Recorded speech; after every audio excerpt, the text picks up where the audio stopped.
thank you to the T5 peeps. Bob the Dragon, Data Magnet, Cat Crab Lobster, Duck Machine, Try Again 95, Astray the Dreamer, Mezek, Budic Joel, German Chemist, Casper Arnholtz, and Chaos to Must. Thank you very much. Anyways, on to the story. The care and feeding of humans. It is the human ability to sweat that gives them their well-deserved reputation as persistence hunters and pursuit predators. While predators generally fall into pursuit or ambush categories, the ability to follow prey for long distances is a definition of persistence hunters. Humans follow their prey until it gives up. Most beings pant to relieve excess heat, which means holding still long enough for that to work. Humans cool down with an endothermic reaction caused by sweat evaporating from their skin. This allows them to follow their prey until it gives up due to exhaustion. Like some nightmare, humans just keep going and going. Dubiuk of the Ontological Species Studies, The Care and Feeding of Humans, Persistence Hunting and Sweat. Published by Glass and Steel, The Care and Feeding of Humans, Translation Engine 3.14159. At Bubsy's hiss, Zoe was on her feet, weapon drawn. Neref, turn off the lights, she ordered in a quiet voice, and Neref scrambled towards the battery to shut off the lights. Alan and Nate were up by the time that Neref had turned off the lights, even though Zoe had been quiet. She evidently wasn't quiet enough to avoid human detection. "What is it, Bubsy?" Zoe asked.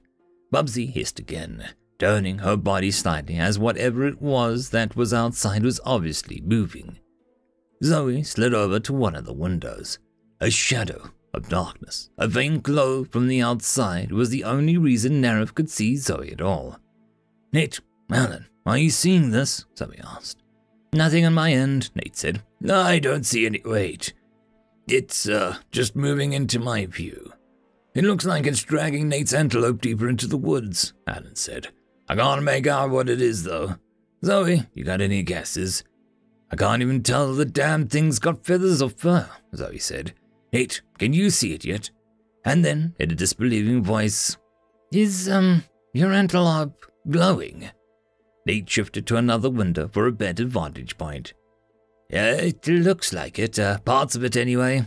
Can you see any better what's dragging it off?" Zoe asked. Nate shook his head. "No. I can think of a number of predators that drag their food off to save for later, or eat when no one else is around," Teref chimed in. "They're all on Earth, though, but they do exist." "Sorry to wake you, Teref," Zoe said. "It wasn't you," Teref said. "It was Bubsy's hiss. No way I could sleep through that," Teref said. "I didn't even try," Quaref said. Well, Neref thought, Bubsy seems to be a better alarm than the station's surveillance if it can wake Quaref up. But she didn't say anything. "I think it's gone now," Zoe said. But she looked at Bubsy before reholstering her weapon. Bubsy was busy washing herself and didn't seem worried at all. Morning started lighting the world without another incident. Quaref and Alan grabbed their breakfasts and started working on their evaluation of the ground station repairs. After everyone was done eating, including Bubsy, who asked for and received 2 breakfasts, Zoe stood up. "I'm going to go looking for that transponder today, and also see if I can find out anything about our midnight visitor. Any of you 3 up for coming with me?" she asked. Everyone seemed excited to go, and Teref picked up Bubsy and said, "4 of us, not 3. "Teref," Zoe said, "that isn't a field trip in someone's backyard. This is a primary expedition on a world that was incorrectly classified as a 2 or a 3. "But Bubsy helped us last night," Teref protested. "She might be able to warn us again." Zoe opened her mouth and then closed it again, her fingers tapping the butt of a holstered weapon. "I agree that Bubsy might be useful. However, I don't want to be responsible for her death if we run into something." "Bubsy stays," Zoe said. Zoe was the first one to exit the ground station, with Neref and Teref behind, and Nate bringing up the rear. The space between the ground station and the force field wasn't as narrow as it had seemed to Neref last night. Zoe headed toward the animal had been, and then crouched down to get a closer look at the ground. "See here," she pointed at a dark spot on the ground. "When Nate's antelope knocked itself out, it was bleeding a little bit here. That might have attracted the attention of the predator or a scavenger." What's the difference? Nerf asked. A predator kills its food, a scavenger eats something that's already dead. Either another animal's kill, or if it died from natural causes, Zoe explained. Nara felt a little sick. You have so many dead bodies on your world that you have an ecosystem built on creatures that live off of dead bodies. Zoe looked at her and gave a faint smile. You have it on your world too, only because it's in the water. It's mostly bacteria, but it's an ecosystem built on disposing dead bodies. We're not so different, Arif. It's just a matter of scale. Like the difference between lightning and a lightning bug, Tariff quipped. Nate laughed. You guys quote Twain? Tariff shrugged. There is a kind of fad about quoting Earthwriters. It's cool that a world so scary and deadly can create people that love beautiful things. However, Tariff frowned at Nerif. Some people tell us that we get the context wrong. Anyway, Zoe interrupted, to get back to Nate's antelope. It's not my antelope, Nate said under his breath. You can see more blood here. Zoe pointed to another spot on the ground. We didn't see that last night, though it's possible we missed it. Then over here, Zoe pointed further out at a smooth area on the ground. You can see where it was dragged by whatever. Too bad dragging it away wiped out its tracks. I'd love to have some idea of what it was. Nate was checking his compad while Zoe had been talking. Well, looky at what we have here, he said. Our night visitor is dragging his dinner in the same direction as your transponder signal from last night, Zoe. What are the odds? Zoe stood up, dusting her hands. You know what they say about coincidence, right? What do they say about coincidence? Tariff whispered to Nerif. She could only shrug. There is no such thing as, Zoe said, who had obviously heard Tariff's whisper. I want everyone to stay away from these drag marks, Zoe said. At least 1 meter, so that we don't get confused with the trail or our own prints. Everyone got it? Nerif and Tariff nodded empathically, while Nate rolled his eyes. But Nerif noticed that once they stepped out of the safety of the force field, he complied with Zoe's directions. Zoe followed the trail left in the dirt, while Nate called out the trail on the compad for the transponder.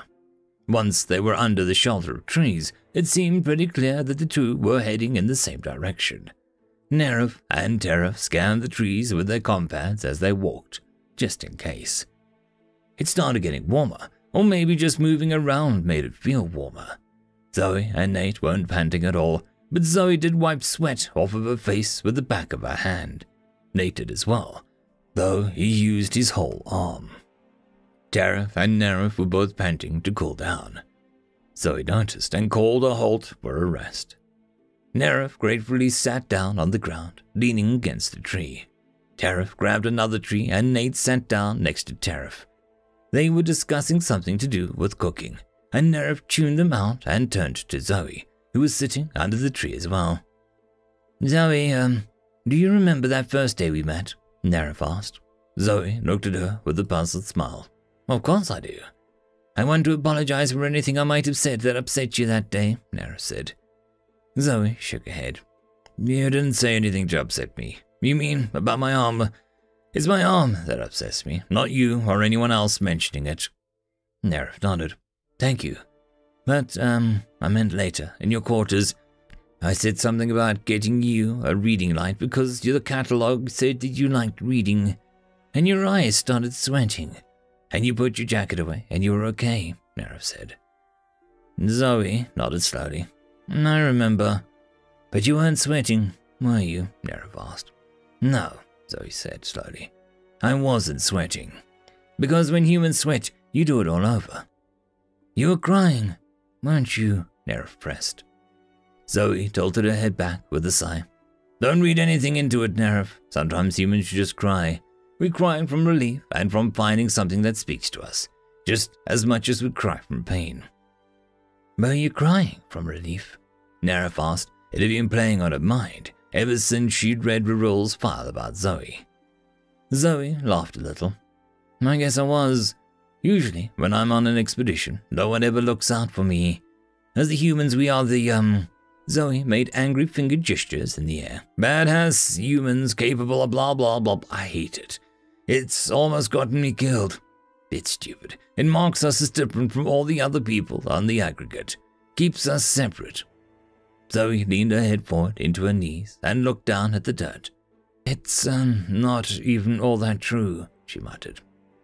What does this mean? Neref asked and made an angry finger after Joey looked up again. You've done it before, and it just reminds me of when Grilla Crab is going to strike for its meal. Zoe laughed. It's not like that. It's just two fingers like this. Zoe made the gesture again. It's air quotes. It usually means, Zoe paused, trying to find the right words. I guess it usually means you don't believe what you're saying. It's a kind of sarcasm. Zoe stood up and dusted dirt off her pants. Everyone ready to push on? As everyone stood up, Neref touched Zoe's arm. I'm glad you're with us, so that we can watch your back when you are watching ours. End of chapter.